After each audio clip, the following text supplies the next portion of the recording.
Hello बच्चों, आज हम पाठ 2 परिवारों का आना जाना। इससे पहले हम पाठ 1 पढ़ा था रिश्तों की समझ। वो पाठ हमने पूरा कंप्लीट पढ़ लिया है, क्वेश्चन आंसर भी कर लिए हैं। अब हम पाठ पढ़ेंगे परिवारों का आना जाना। अनेक परिवार एक स्थान से दूसरे स्थान पर चले जाते हैं। ऐसा ही एक परिवार संतु का था। यानी कि अनेक परिवार, बहुत सारे पिछले लेसन में हमने पढ़ा था, बहुत सारे परिवार अनेक परिवार एक स्थान से दूसरे स्थान पर जाते हैं। अच्छे व्यवसाय के लिए, उच्च शिक्षा के लिए जाते हैं। ऐसा ही एक परिवार था जो संतु का परिवार था। संतु का परिवार गांव में रहता था। संतु का जो परिवार है वो गांव में रहता था, खेती का काम भी करता था। लगातार 2 वर्षों तक अकाल पड़ने के कारण संतु के परिवार के सामने खाने का संकट आ गया। यानी जो संतु का परिवार है वो गांव में रहने वाला है, गांव में रहता है, वह गांव में रहकर खेती का कार्य करता है। लेकिन लगातार 2 वर्षों से, यानी कि 2 सालों से अकाल पड़ना। अकाल का अर्थ होता है कि सूखा।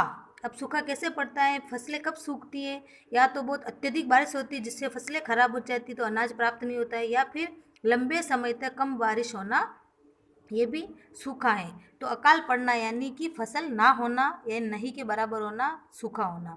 तो अकाल पड़ने के कारण संतु के परिवार के सामने खाने का संकट आ गया, यानी कि खतरा आ गया, विपत्ति आ गई। यानी संतु के परिवार जो गांव में रहता है, खेती कार्य करता है, और उसके 2 वर्षों से लगातार बारिश न होने का उसके खेत में कोई फसल नहीं हो रही है, जिसके कारण उसके परिवार के सामने खाने का संकट, परेशानी आ गई है।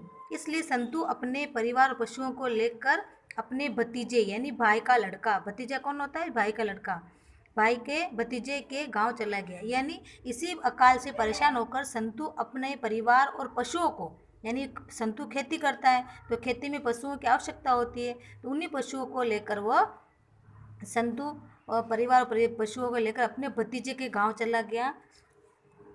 उसने वहाँ एक छोटा सा मकान किराए पर लिया, यानी वहाँ पर गया और अपने रहने के लिए जो पहली आवश्यकता होती है मकान, तो उसने वहाँ जाकर मकान लिया। फिर काम की खोज भी करने लगा, यानी वहाँ जाने के बाद जब मकान किराए लिया तत्पश्चात वह काम की खोज यानी तलाश करने लगा। कुछ समय बाद उसे काम भी मिल गया और वह परिवार के साथ वहीं रहने। कुछ समय के पश्चात संतु को वहाँ पर काम भी मिल गया और वह अपने परिवार के साथ वहीं रहने लगा। वहाँ रहना इतना आसान नहीं था, यानी वहाँ रहना इतना सरल नहीं था।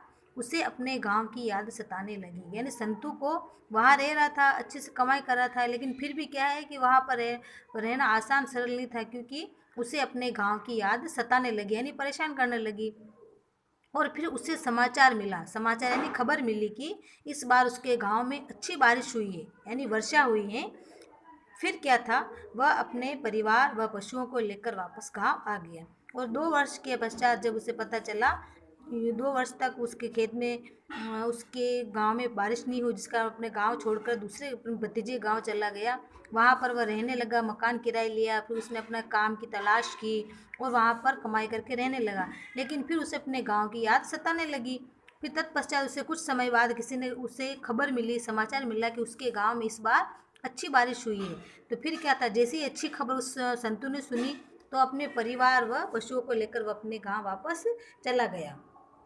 ठीक है। फिर इस पैराग्राफ में जो कठिन शब्दार्थ है, उस कठिन शब्दार्थ हमने यहाँ पर लिखा है।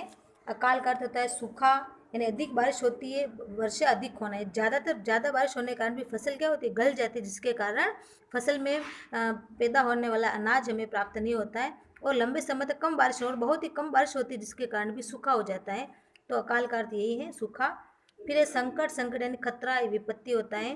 भतीजे यानी भाई का लड़का, खोज करना यानी तलाश, आसान यानी सरल, सताने यानी परेशान करने लगी, परेशान, समाचार यानी खबर। ये कठिन शब्दार्थ है, ये आपको अपनी नोटबुक में करने हैं। ठीक है बच्चों।